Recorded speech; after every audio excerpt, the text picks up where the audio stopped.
नमस्कार दोस्तों, स्वागत है आप सभी का इस महत्वपूर्ण से वीडियो में। इस वीडियो में हम लोग बात करने वाले हैं कि समास क्या होता है, समास के कितने भेद होते हैं और उसके उदाहरण कौन कौन से हैं और समास विग्रह के बारे में जानेंगे। तो बने रहिए हमारे साथ। और इसका पीडीएफ अगर आप लोगों को चाहिए तो हमारा टेलीग्राम चैनल है EXP एग्जाम हब के नाम से, तो उसे सब्सक्राइब करें और इसका पीडीएफ आप सभी को मिल जाएगा। तो बढ़ते हैं अपने क्लास की ओर। तो हमारा जो समास है, जो समास होता है वो जो हमारा समास होता है, थोड़ा बड़ा कर लें।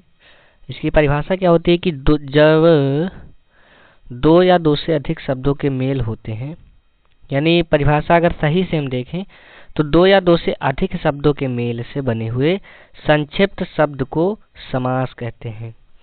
जब दो या दो से अधिक शब्द मिलते हैं और एक शब्द बनता है तब उसे क्या कहते हैं? समास। यानी जुड़ना समास कहलाता है और तोड़ना विग्रह कहलाता है। अब देखें, जैसे समास की एक ये परिभाषा है कि दो या दो से अधिक शब्दों के मेल से बने हुए संक्षिप्त शब्द को समास कहते हैं। जैसे दो या दो से अधिक शब्द मिलते हैं और एक संक्षिप्त शब्द बनता है।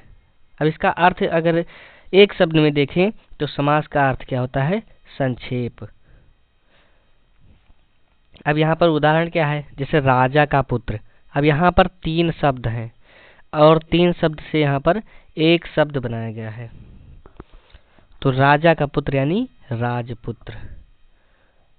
अगला क्या है कि समास में दो पद होते हैं। समास में दो पद होते हैं। पहला क्या होता है? पूर्व पद होता है और फिर उत्तर पद दूसरा पद होता है। अब यहाँ पर जैसे ये है पूर्व पद, ये क्या है? ये पूर्व पद है और ये है उत्तर पद, ये उत्तर पद होता है। अब यहाँ पे देखेंगे तो ये पूर्व पद, ये उत्तर पद, यानी ग्राम जो है वो पूर्व पद है और उत्तर क्या है? उत्तर पद क्या है? वासी। और इन दोनों शब्दों को अगर संक्षेप में देखा जाए तो ये ग्रामवासी, ग्राम के वासी जो होते हैं उनको ग्रामवासी कहते हैं। एक संक्षेप में ये शब्द बन गया। तो समास के दो पद होते हैं, पूर्व पद, उत्तर पद। उदाहरण है ग्राम प्लस वासी और यहाँ पर क्या हुआ? ग्रामवासी बन गया। अगला क्या है कि जो समास के 6 मुख्य भेद होते हैं। यहाँ पर भेद के बारे में देखा जाए तो 6 मुख्य भेद होते हैं, 6 से ज़्यादा नहीं होता है।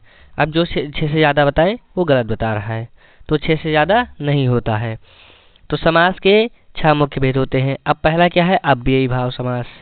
दूसरा क्या है? तत्पुरुष समास। तीसरा क्या है? कर्मधारय समास। और चौथा हमारा क्या है? द्वंद्व समास। पांचवा देख लें तो द्विगु समास और छठा है हमारा बहुब्रीहि समास। ये सभी परीक्षाओं के लिए महत्वपूर्ण है, तो कृपया सभी लोग इसको देखें। ये किसी विशेष कक्षा के लिए नहीं बनाया गया है। तो ये 6 प्रकार हो गए और यही 6 प्रकार हर जगह रहते हैं। अब यहाँ पर अव्ययी भाव समास को देखते हैं कि क्या है। तो अव्ययी भाव समास को अगर देखें तो जिस समास में पहला पद अव्यय हो, जैसे अव्यय नाम सुने या अव्ययी भाव समास का आपको परिभाषा लिखना है कहीं पे, तो अव्यय शब्द का यूज कर दो कि जिस समास में पहला पद अव्यय हो और पूरा शब्द अव्यय बन जाए। मतलब एक पद अव्यय हो तो उससे पूरा पद अव्यय बन जाए। अब उदाहरण क्या हो जाएगा? यहाँ पर प्रतिदिन। अब यहाँ पर प्रति जो शब्द है ये अव्यय शब्द है, यथा जो है ये अव्यय शब्द है।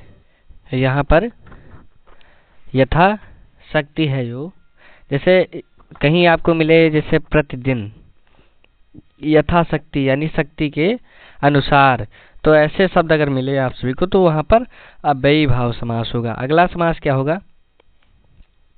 तत्पुरुष समास हमारा है, तो जिसमें दूसरा पद प्रधान होता है, ये पहचान है इसकी, और दूसरा पद प्रधान होता है इसका। तो जैसे का यहाँ पर पुत्र, अब पुत्र यहाँ पर प्रधान है, राजा, राजा का पुत्र यानी पुत्र यहाँ पर प्रधान है। कार्य, कार्य यहाँ पर प्रधान है।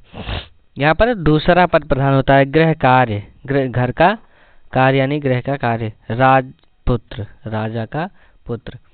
तत्पुरुष समास में जिसमें दूसरा पद प्रधान होता है वही तत्पुरुष समास होता है। ये और इसका उदाहरण ये। अगला समास हमारे लिए क्या हो जाएगा? अगला समास हमारे लिए है कि हमारे लिए नहीं, कर्मधारय समास है जिसमें विशेषण विशेष का संबंध होता है, जिसमें विशेषण विशेष दोनों का संबंध होता है। अब यहाँ पर देखिए, नीला है जो कमल में कौन सा समास है? अगर आप लोग से पूछ लिया तो आप लोग क्या लगाएंगे? कर्मधारय समास। यानी नीला है जो कमल, यानी तीसरा पद कोई प्रधान हो रहा है। नहीं, इसमें तीसरा पद प्रधान नहीं होगा। यहाँ पर क्या है? विशेष और विशेषण में संबंध है, विशेषण और विशेष में संबंध है। अब यहाँ पर कहा गया कि नीला है जो कमल, नील कमल, महान है जो पुरुष, यानी महापुरुष। अब यहाँ पर देखिए द्वंद्व समास आ गया। द्वंद्व समास जिसमें दोनों पद समान होते हैं। अब जैसे माता पिता है तो किसे असमानता कम देंगे? या इसमें कोई पद प्रधान भी नहीं है। राम और लक्ष्मण दोनों बराबर समान हैं हमारे लिए। तो यहाँ पर माता पिता भी समान, और इसमें एक चिन्ह है योजक चिन्ह, और का लोप होता है इसमें, और का लोप होता है। और क्या नाम है? योजक चिन्ह, योजक चिन्ह होता है यहाँ पर, और का लोप होता है, योजक चिन्ह होता है। यही पहचान है इसकी। और यहाँ पर राम लक्ष्मण और माता पिता। अब यहाँ पर जैसे देखिए माता और पिता, राम और लक्ष्मण, दिन और रात, दिन रात। अगला क्या है?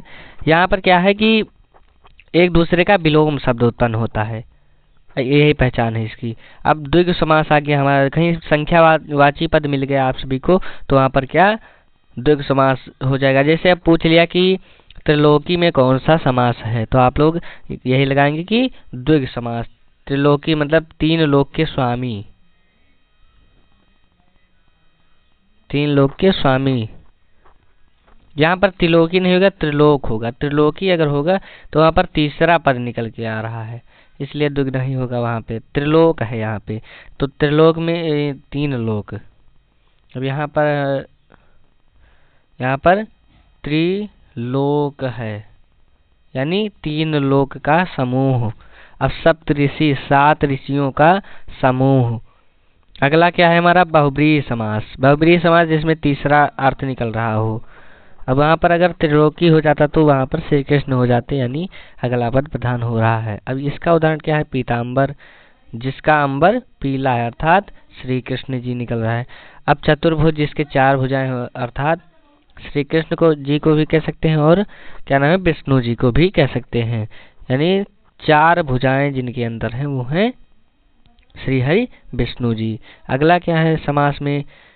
समास विग्रह आ जाता है। ये 6 समास के प्रकार थे, और यहाँ पर समास विग्रह है। समास विग्रह अगर आपसे पूछे तो क्या कहेंगे कि समास शब्द को अलग अलग करके पूरा अर्थ लिखना समास विग्रह कहलाता है। जैसे समास शब्द कोई है कि राजकुमार, अब इसको अलग अलग करके लिख दे, राजा का कुमार या राजा का बेटा।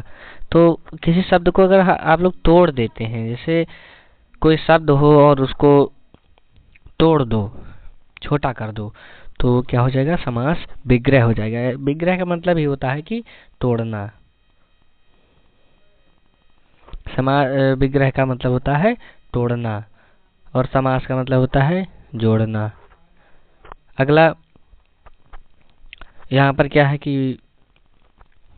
यहीं पर क्लास हमारी खत्म होगी। इस समास से हम लोग क्या क्या क्वेश्चन हम लोग से पूछे जाते हैं कि समास की परिभाषा, समास के भेद उदाहरण सहित लिखिए, निम्नलिखित का समास विग्रह कीजिए, समास का पहचान करना।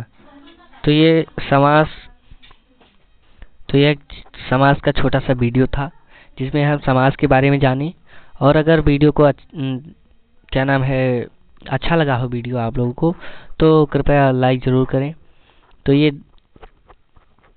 समास के बारे में हम जान गए कि समास क्या होता है, समास की परिभाषा आप लोगों से पूछी जा सकती है, समास के भेद उदाहरण सहित, और समास विग्रह कीजिए क्या है, तो या समास का विग्रह कीजिए, ऐसे भी लोग पूछ सकते हैं।